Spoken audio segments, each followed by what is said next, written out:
हमारे इस महागठबंधन के उद्देश्य क्या हैं, इस पर हम बारी बारी से चर्चा करेंगे साथियों। मैं बताना चाहता हूं कि आज अखंड भारत, हमारा अखंड भारत को आज तोड़ने की साजिश चल रही है साथियों। आज हिंदू, मुस्लिम, सिख, ईसाई आपस में सब भाई भाई, इस भाईचारे को तार तार करने में हमारे लोग लगे हुए हैं। हमारा आपसे समाज टूटने के कगार पर है, हमारा भाईचारा टूटने के कगार पर है, हमारा विचार टूटने के कगार पर है, हमारा समाज टूटने के कगार पर है, हमारा जात टूटने के कगार पर है साथियों। इसकी रक्षा हेतु इस महागठबंधन का आगाज किया गया है साथियों। ये मनुवादी विचारधारा, समांतवादी सोच के खिलाफ आज हमारे मुखिया माननीय लालू प्रसाद यादव जी गरीब, गुरबों, शोषित, पीड़ित, दलित और वंचित और गुदरी के लाल हमारे माननीय लालू प्रसाद यादव को आज किस विचारधारा के तहत उन्हें जेल में डाला गया, उनके पूरे परिवार को सताया जा रहा है, कभी ईडी के माध्यम से, कभी विजिलेंस के माध्यम से, अन्य तरह उत्पीड़न का सामना उनको करना पड़ रहा है साथियों। हमारा विकसित समाज कब बनेगा, हमारी जातिवाद की प्रथा कब टूटेगी हमारे समाज से? आज आपको हम बता दें कि हमारा पूरा समाज बंटवारे के कगार पर है। आज प्रत्येक जात का वर्गीकरण हो गया है और जातिवाद का जहर पूरे समाज में फैल गया है साथियों। आपको मैं बता दूं, कौन ऐसा जात है जिसका वर्गीकरण नहीं हो चुका है? कौन ऐसा जात है जिसका वर्गीकरण नहीं हो गया है, जो टूटने के कगार पर है? अगर साथियों इस हाथ में अगर 5 अंगुली है, अगर एक अंगुली काम करना बंद कर दे तो आपकी मुट्ठी की ताकत पूरी तरह निष्क्रिय हो जाएगी। इस मुट्ठी की ताकत को अगर बचाना है तो हमें सभी जाति, सभी धर्म, सभी भाईचारा को आपस में लाना होगा और इस मुट्ठी को ताकत बनाना होगा साथियों। आज मैं कोई दल और बल से नहीं हूं, मैं एक सामाजिक कार्यकर्ता हूं, समाज का सेवक हूं, मैं एक सच्चा सेवादार हूं आप सबों के बीच में साथ।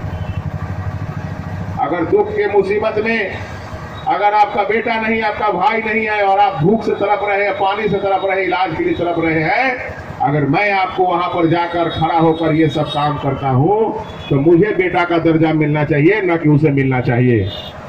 बताइए इस बात में सच्चाई है कि नहीं? बताइए जी, इस बात में सच्चाई है कि नहीं है? तो इस समाज तोड़ने वाले सामंती सोच और मनुवादी विचारधाराओं के लोग जो हमारा समाज तोड़ने चाहते हैं, उन पर करारा जवाब, ठोस जवाब इस 6 मई को ईवीएम के क्रम संख्या 12 पर जो अंकित है नाव छाप, उस पर बटन दबाकर उन्हें भारी से भारी मतों से विजयी बनाएंगे साथियों। आज मैं बता दूं, हमारे उपेक्षित समाज, हमारे शोषित समाज, हमारे मला भाई, हमारे निषाद भाई, जिनको और उस ऐसे समाज को इतने सारे नेता हुए, कितने नेता हुए। आज हमारे जुमलाबाजे प्रधानमंत्री जी ने जब मुकेश सहनी जी इस समाज के लिए और इस समाज का पूरा परचम पूरे बिहार में और पूरे देश में लहराने का काम किया, तो झट से जो पहले आरजेडी में थे भगवान लाल सहनी, उनको अति पिछड़ा बोर्ड का चेयरमैन बना दिया। और कल मंच से क्या बोल रहे थे कि मैंने अति पिछड़ा समाज, सहनी समाज को चेयरमैन बनाया और जल्द ही चुनाव जीतने के बाद हम पिछड़ा समाज जो शोषित समाज है उसका गठन कर उसका बोर्ड बना देंगे। बताइए, ये लुभावना वादा देते हैं, इससे पहले कहां थी? उनकी कौन सी योजना धरातल पर है? 6 महीना पहले आयुष्मान योजना आया, कई आदमी हमारे नौजवान बूढ़े सिपाही, हमारे बूढ़ा चाचा लोग हैं, इस योजना के कितने आदमी हमारे इसमें बीमित हैं, इनको मेडिकल का लाभ मिला है? बताइए। आप आयुष्मान योजना उसी अस्पताल में खोलते हैं जहां आपका मरीज भूखे मर जा रहा है, इलाज के बिना मर जा रहा है, और आप आयुष्मान योजना चला रहे हैं। आज आप कहते हैं कि मैंने जल नल योजना पूरे हिंदुस्तान में चला दिया। क्या चला दिया? जो अच्छी रोड है उसको फाड़ दिया और 2 इंची का कचकारा का पाइप लगा के टोटी लगा दिया और बोल रहे हैं कि मैं जल नल योजना पूरा कर दिया।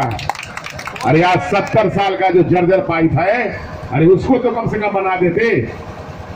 मैंने 98 करोड़ की योजना, भ्रष्टाचार की योजना आपको दिलाई थी। मैंने मुख्यमंत्री नीतीश कुमार जी के हाथ में कागज दिया था कि बुडको ने इस कार्य को योजना के लिए 10 को पंप पूरे जिला में पूरे जर्जर पाइप को बदलना था। एक भी काम नहीं हुआ, उस पैसे का बंदरवाट हो गया। मैं उसकी लड़ाई लड़ा हूं। किस योजना की बात करते हैं? हमारे सांसद महोदय बोलते हैं कि मैंने 75% हाजिरी लोकसभा में लगाई है। वही हाजिरी आपने कभी हमारे मतदाता, हमारे समाज, हमारे जिस मुजफ्फरपुर ने आपको अपना एक कीमती वोट देकर सिरमौर बनाया का, उसके दुख मुसीबत में आपने एक दिन भी झांकने का काम किया है? माननीय सांसद महोदय, मैं आपसे पूछना चाहता हूं, आपने उस वंचित समाज को गोद लिया था।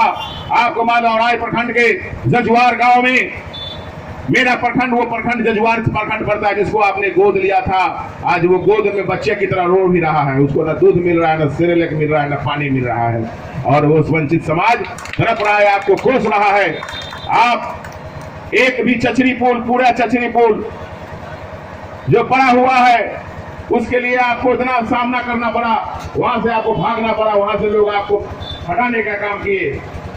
एक भी चचरी पुल, वैसे समाज जो बाढ़ के पानी में हमारे माताएं, हमारे बहनें, हमारे छोटे छोटे बच्चे स्कूल नहीं जा पाते हैं, हमारे नौजवान साथी जो हेल्पर का काम करते हैं, जो मिस्त्री का काम करते हैं, वो अपने रोजगार नहीं करने आते हैं जब बाढ़ आता है। और उन्हें एक दिन अगर वो नहीं कमाएंगे तो सूखी रोटी खाएंगे कैसे दोस्तों? तो उस परिस्थिति में मुख्य धारा से जोड़ने के लिए पूरे चचरी पुल का निर्माण हमारे डॉक्टर साहब जो पेशे से MBBS है, AMD है, विशेषज्ञ है, उन्होंने कसम खाई है कि मैं अगर यहां मुजफ्फरपुर से हमारी जीत और महागठबंधन की सरकार बनती है तो सर्वप्रथम एम्स का दर्जा SKMCH मेडिकल कॉलेज को दिलाई जाएगी, जिसमें कोई भी असाध्य बीमारी से हमारे नौजवान, हमारे माता बहनें नहीं मरेंगी, उसका पूर्ण खर्चा वहन होगा। और सदर अस्पताल जो मुजफ्फरपुर टाउन में अवस्थित है, उसको हाईटेक करके एक भी मरीज वहां से किसी भी दवा दारू के लिए, किसी भी एक्सरे के लिए, किसी प्रकार के सामान के लिए, किसी संसाधन के लिए वो बाहर नहीं जाएगा, उनका उचित इलाज उसी अस्पताल में किया जाएगा। मुजफ्फरपुर में हवाई अड्डा, आप नगर आवास मंत्री, मैं उनको नरक आवास मंत्री कहता हूं, जिन्होंने एक भी योजना इस धरती पर नहीं लाया। कहीं सड़क है तो कोई नाला नहीं, कहीं नाला है तो कहीं सड़क नहीं, कहीं सैलाब है तो नाला खुला हुआ है। हजारों आशंकाएं दुर्घटना की होती रहती है साथियों, उसको बचाने वाला कौन है? आप नगर आवास मंत्री बन गए, आपके पास इतने संसाधन है, डबल इंजन की सरकार है केंद्र में और बिहार में, आपने एक भी सुविधा का काम नहीं किया, एक भी हमारे शहरवासियों के लिए कोई योजना नहीं लाया आपने तो। और उल्टे आपको बता दें कि जो डॉक्टर हमारे नेहरू स्टेडियम